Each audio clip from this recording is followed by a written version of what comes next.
If you want to continue to follow our adventure, click subscribe. So you don't miss anything, click the bell notification. As a lot of you know, we have made the decision that we are going to spend the winter in Missouri.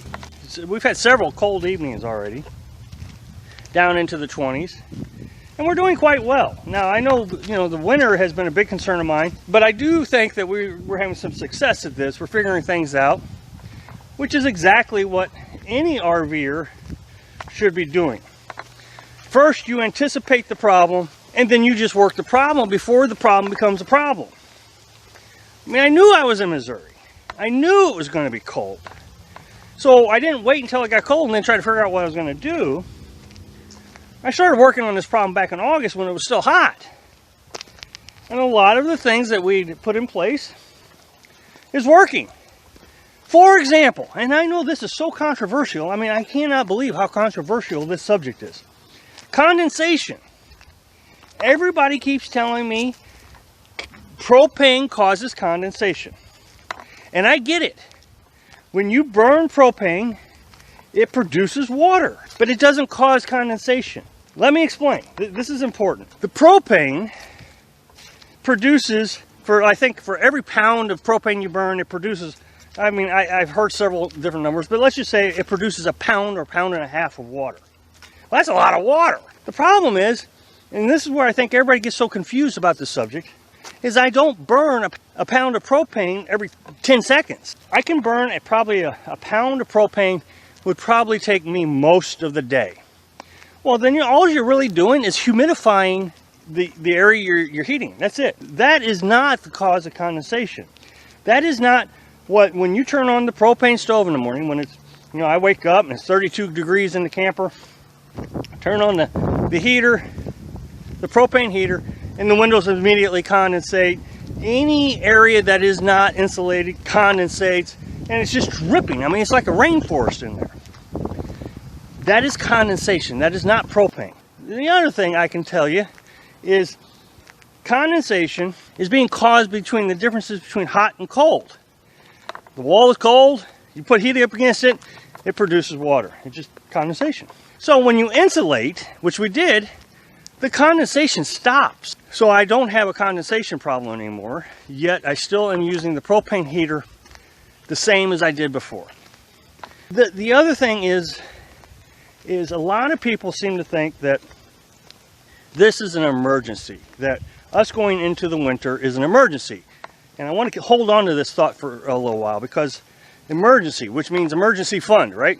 First of all, we stayed in a pop-up camper in Missouri last winter up till December, and it got down one night, I know, 12 degrees in a pop-up camper. Now, a pop-up camper isn't fancy. It's a tent, and we were able to stay in it at 12 degrees. Now, what we used was we used a propane heater and a little ceramic electric heater. Now, we had a couple advantages last year that we didn't have this year. We had electric, and we had well water, so we didn't have the risk of the water freezing. Well, this year we don't have electric, but that camper is so well insulated that we are not needing a lot of propane to heat it. So in the end, I think we're actually going to be cheaper this year heating this thing with propane out in the forest than we were paying $150 a month in rent to have that electric. So we're actually coming up cheaper. The water is the only thing that I'm concerned about, and I think we actually have this figured out. We have freed up enough storage space in our truck underneath the bed that I think we're going to be okay, that we could at least get a couple buckets in there just to keep it warm. Now, here's the thing. We already know that the buckets don't freeze solid down to 25 degrees because we've already gotten down to 25 degrees. The water buckets were outside. They got icy, like a glass of water, ice water. It had ice in it, but it didn't freeze solid. Well, that night, we turned on the heater anyways. So if the buckets would have been inside, they would have never gotten the ice. My point is now that we have some space underneath the bed, the ice isn't going to be an issue. Now, emergency fund. This is what I really wanted to focus the video on, was the emergency fund. There are a lot of folks who think that we should call it quits. whether it's part-time, you know, just temporarily pause, just go ahead and get an apartment. An efficiency apartment is what everybody keeps saying. Get an efficiency apartment, stay there from month to month, and, you know, use your emergency fund. This is not an emergency. The pop-up camper was an emergency. When it burned down, that was an emergency. That was something we had to take care of. We didn't have a home. That's an emergency. Well, here we still have a home. We have heat. It looks like we have water. We have everything that we need. To me, an emergency fund is just for emergencies.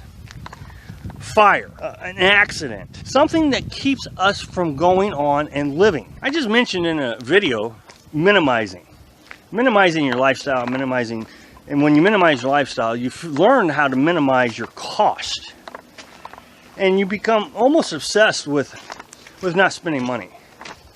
If we run into an issue one night where we just can't stay warm, we will spend the emergency fund. We'll go to a hotel room, or we'll just get in the cab of the truck, turn on the truck, and stay warm. Finally, Carolyn. A lot of people seem to think that I'm neglecting Carolyn by forcing her to stay in a camper through the winter in Missouri. One thing I think folks really need to understand about Carolyn is if she said, I want to go back in an apartment, that day we would be back in an apartment. That's the way we run the show. What I don't think a lot of folks know is this was Carolyn's idea. Living this lifestyle was Carolyn's idea. It took her a long time to convince me that coming out here was a good idea. Once she did, I mean, I was all gung-ho. Convincing her to do anything else is going to be difficult. So, no, I am not neglecting Carolyn. I am the one that is complaining about the cold. I am the one that's worried about the cold. When you ask Carolyn about it, it's like, oh well, we'll get through it. And that's just the way she thinks. We'll get through it. One way or another, we'll get through it. So I'm the planner, and she's more of the free spirit, and together we'll make a great team. So no, I'm not neglecting her. Thanks for watching. Click like if you like the video, and happy travels.